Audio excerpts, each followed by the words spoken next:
The gloom and doom in Packerland this week amid Aaron Rodgers' broken collarbone suffered during Sunday's loss to the Vikings is understandable.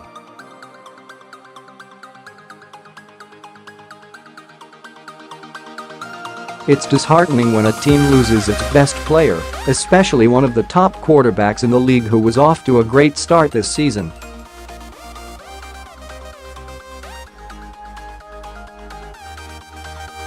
Computers say Green Bay's chances to win the NFC North have dropped from 52% to 25% as a result of Rodgers' potentially season-ending injury.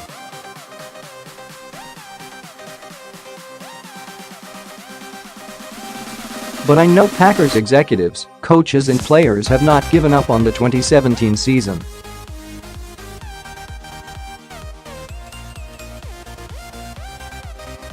The cheeseheads at Lambeau Field and Packers supporters around the nation should not give up hope either.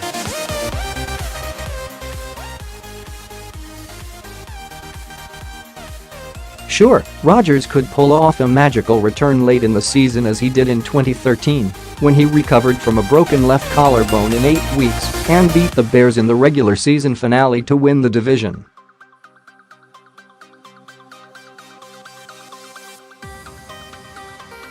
The problem this time is Rodgers injured his right collarbone on his throwing side, so his recovery is expected to take longer.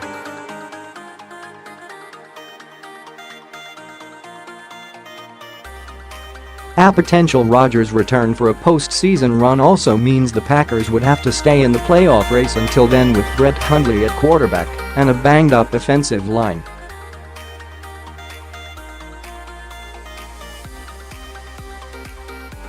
All other Green Bay players and coaches would have to significantly elevate their performance.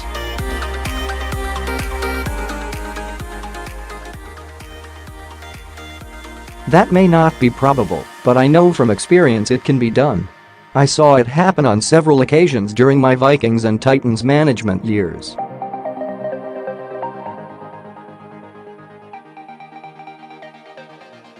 During my second year with the Vikings in 1977, then future Hall of Fame quarterback Fran Tarkenton fractured his fibula in the middle of the season.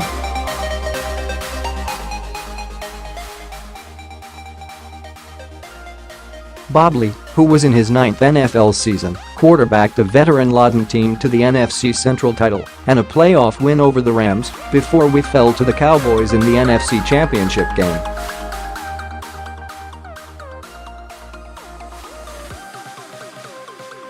Lee had a great supporting cast loaded with Hall of Famers on offense and defense, plus another Hall of Famer in head coach Bud Grant.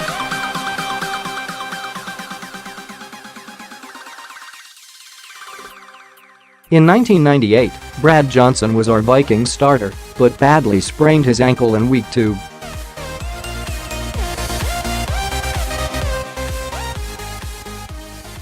Randall Cunningham, the longtime Eagle starter, was our backup, and he played exceptionally well with a record-setting offense.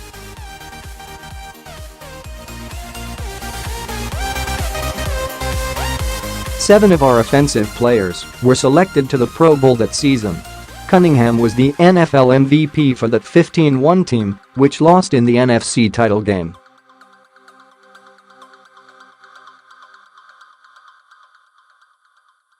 After I moved on to Tennessee in 1999, I saw our starter Steve McNair injure his back in the opening win over Cincinnati.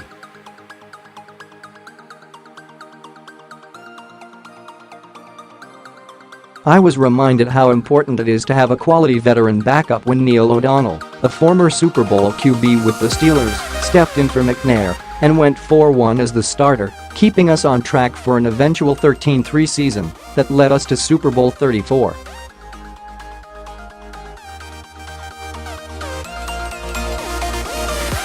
An experienced backup quarterback was a common element of my three teams that made the playoffs despite the loss of 0.1 passers for extended periods of time.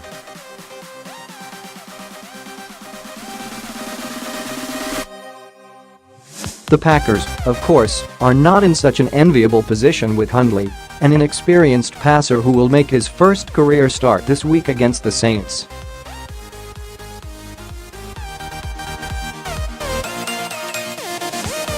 After the game against New Orleans, he faces a schedule that includes 2 games against Detroit, a rematch with Minnesota and tough road tests in Pittsburgh, Carolina, and Chicago.